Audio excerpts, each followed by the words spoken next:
Good morning to all of you. मेरे प्यारे बच्चों ध्यान दीजिए, आज हम पढ़ेंगे जैसे कि विलेन की सांद्रता के बारे में। हम लोग नेक्स्ट पहले वाले इस वीडियो में पढ़ चुके हैं।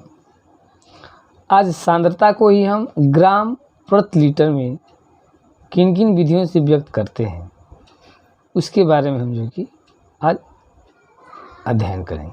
क्या अध्ययन करना है हमको? तो जो विलेन की सांद्रता व्यक्त करते हैं हम लोग, तो ग्राम प्रति लीटर सांद्रता में किन किन तरीक़ों से व्यक्त किया जाता है।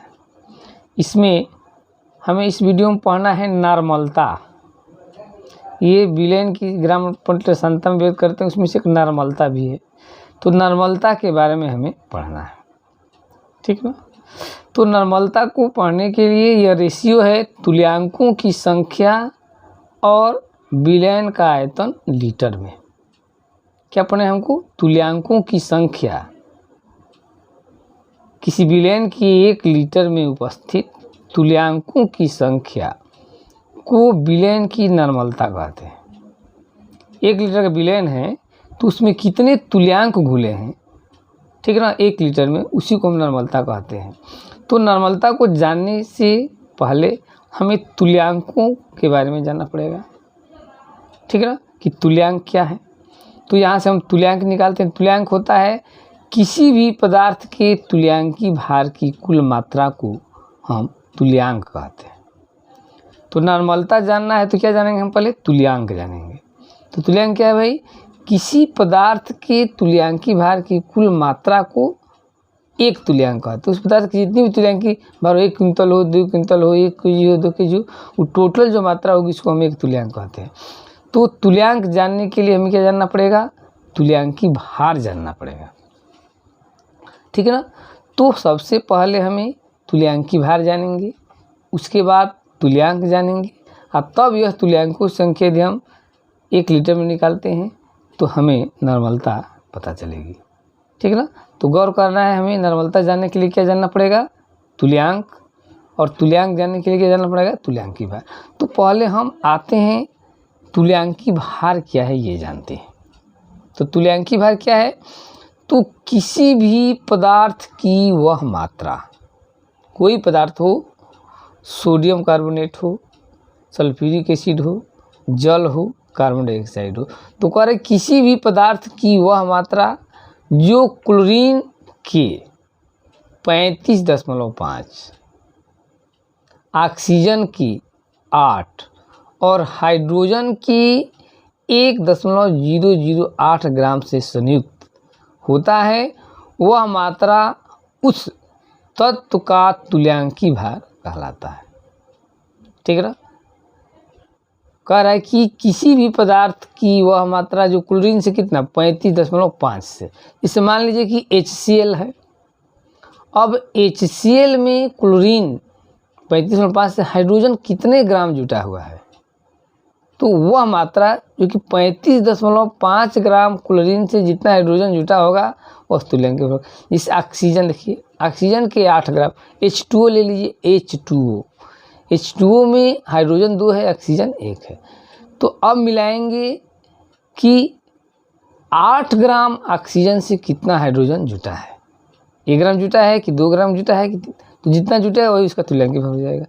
उसी तरह से हाइड्रोजन से कोई पदार्थ जैसे HCl है, तो HCl में हाइड्रोजन 1 है, 1.008 ग्राम, तो उससे क्लोरीन कितना जुटा है, कितना ग्राम भाई?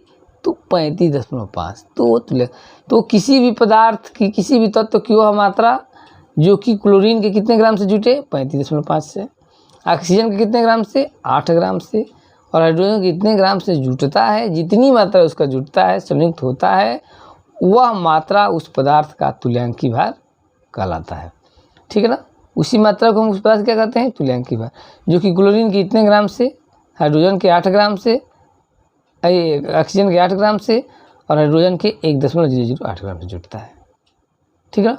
और तुल्यांकी भार को हम E से प्रदर्शित करते हैं, और तुल्यांकी भार E = अणु भार बटे संयोजकता। किसी पदार्थ का तुल्यांकी भार निकालना है तो उस पदार्थ का अणु भार यहाँ पर लिख देंगे और संयोजकता से डिवाइड कर देंगे, तो उस पदार्थ का तुल्यांकी भार निकल जाता है। जैसे कि इससे पहले वाले वीडियो में बताएं, सल्फ्यूरिक एसिड है, सल्फ्यूरिक अम्ल।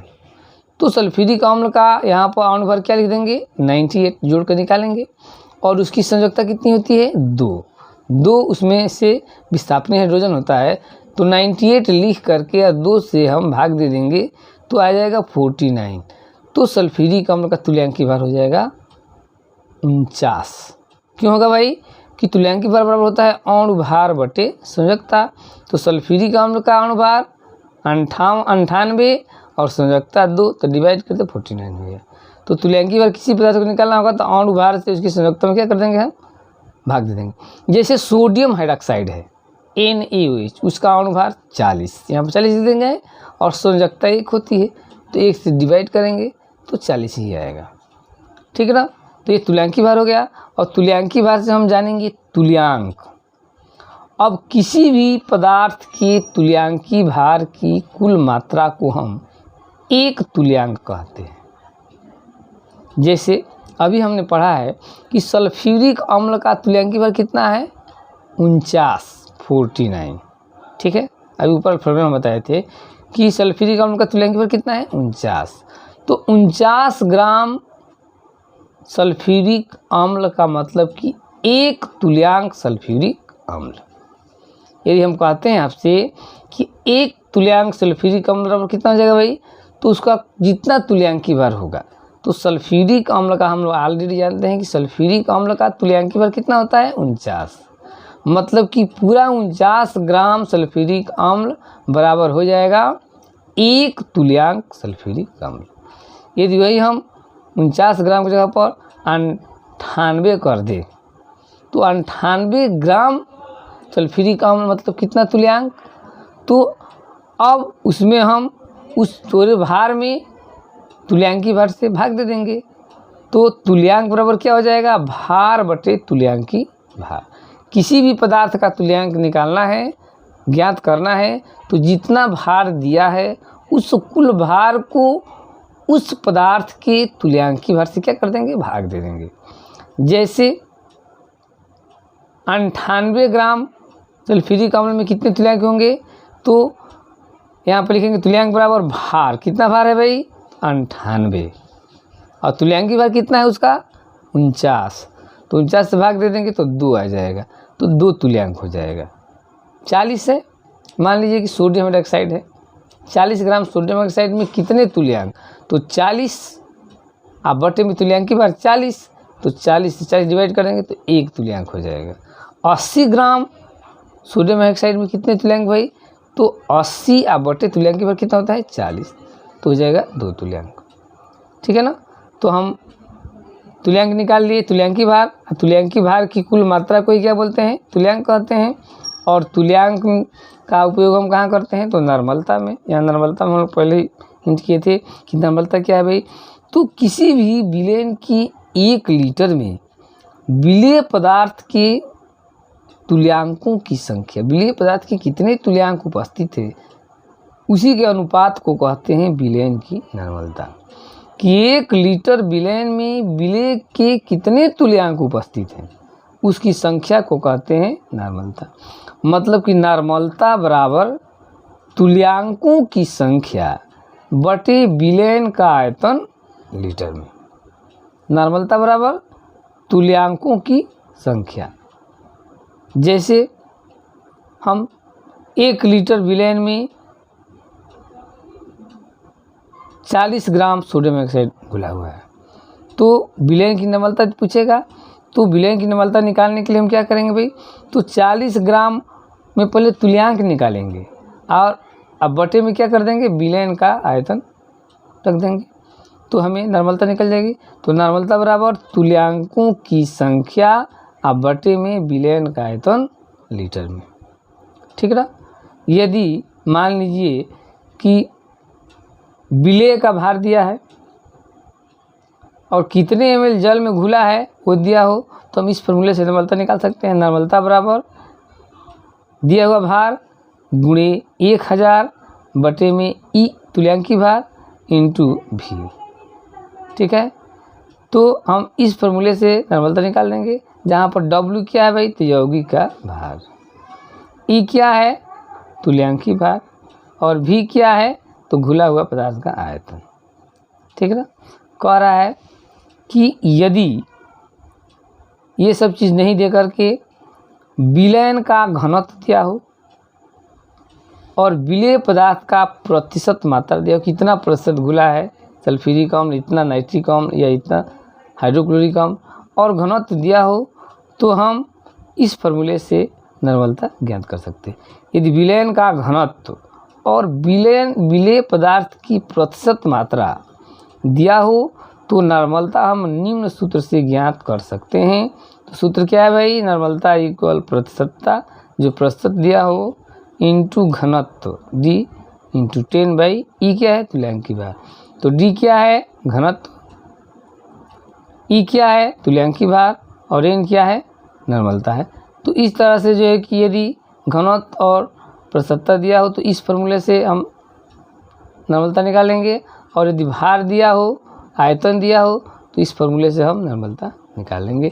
इसी क्रम में आगे हम देखते हैं दूसरा इसका, जैसा कि हम लोग तो ये जान गए कि नर्मलता क्या है भाई, 1 लीटर विलयन में जो विलेय पदार्थों के तुल्यांकों की संख्या होती है उसको हम नर्मलता कहते हैं। अब हम विभिन्न नर्मलता वाले विलयन के बारे में देखेंगे कि यदि तुल्यांकों की संख्या और अनुपात बदलता है तो उस विलयन की नर्मलता को हम क्या कहते हैं, किस टाइप का विलयन की नर्मलता होती है। तो कह रहा है कि यदि विलयन की 1 लीटर में 1 तुल्यांक घुला हो, विलयन का आयतन 1 लीटर हो और उसमें 1 तुल्यांक घुला हो, तो उसे नॉर्मल विलयन कहते हैं और कैपिटल N से प्रदर्शित करते हैं।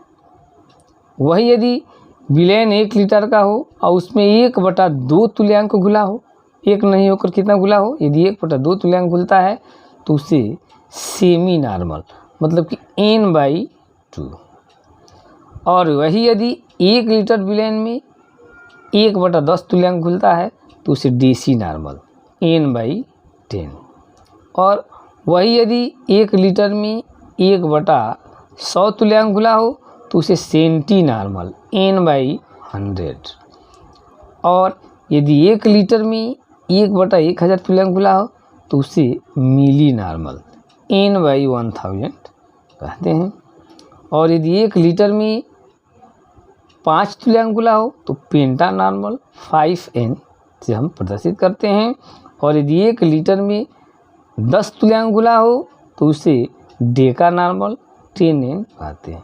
तो ये हो गया आपका विलयन की नॉर्मलता और भिन्न भिन्न नॉर्मलता वाले विलयनों का अनुपात। ठीक है ना। और इस फॉर्मूले को आप लोग बढ़िया से तैयार कर लीजिएगा, नॉर्मलता के बारे में जो अनुपात दिया हुआ है। ठीक है ना, क्योंकि ये बहुत इंपॉर्टेंट टॉपिक है, बहुत सारे एग्जाम में इस पर जो क्वेश्चन हमको आएंगे करने के लिए, तो इसका जो है कि हेल्प मिलता है। ठीक है ना, तब तक के लिए थैंक्स।